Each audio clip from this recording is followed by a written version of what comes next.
Mengapa kebakaran sering terjadi? Lebih dari 70% kebakaran terjadi akibat korsleting listrik. Padahal, jika terjadi korsleting listrik, Sikring atau MCB akan otomatis memutus arus listrik sehingga tidak menimbulkan kebakaran. Lalu, mengapa banyak berita menyebut kalau korslet listrik berujung pada kebakaran rumah? Nah, pertama kita harus sama-sama mengetahui dulu bahwa instalasi listrik di dalam rumah adalah tanggung jawab pemilik rumah. PLN hanya berwenang sampai dengan kWh meter pelanggan. Kedua, PLN selalu memasang suatu alat pengaman pada kWh meter sehingga jika terjadi arus pendek atau korslet, maka seluruh listrik di rumah tersebut akan otomatis padam.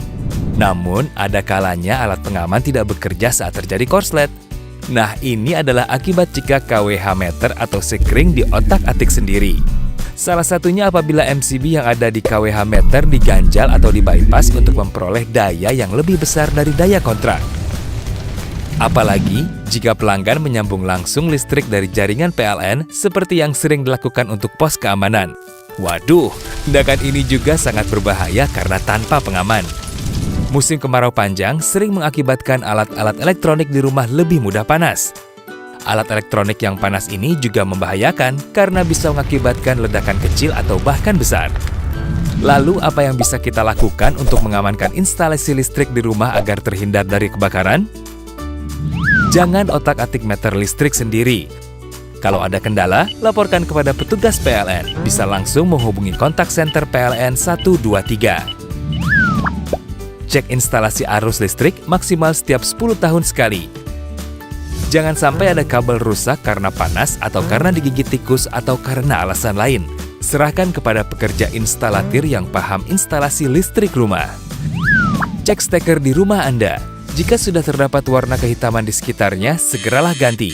Jangan menumpuk steker secara berlebihan karena akan menimbulkan panas berlebihan dan berpotensi menimbulkan kebakaran. Gunakan peralatan listrik yang berkualitas.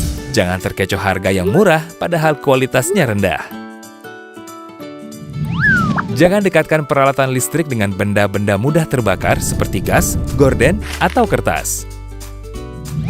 Jangan biarkan kontak peralatan seperti TV, setrika, atau charger handphone menetap pada stop kontak pada waktu lama, dan hindari menggunakan tusuk kontak terlalu longgar.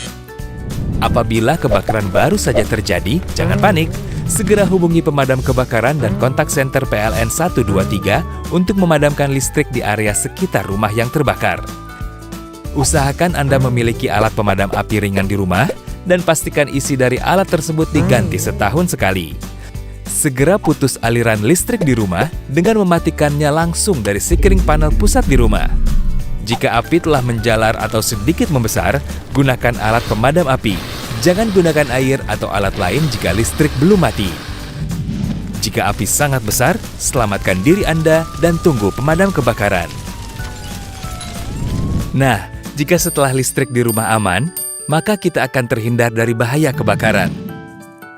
Yuk, peduli instalasi listrik di rumah kita.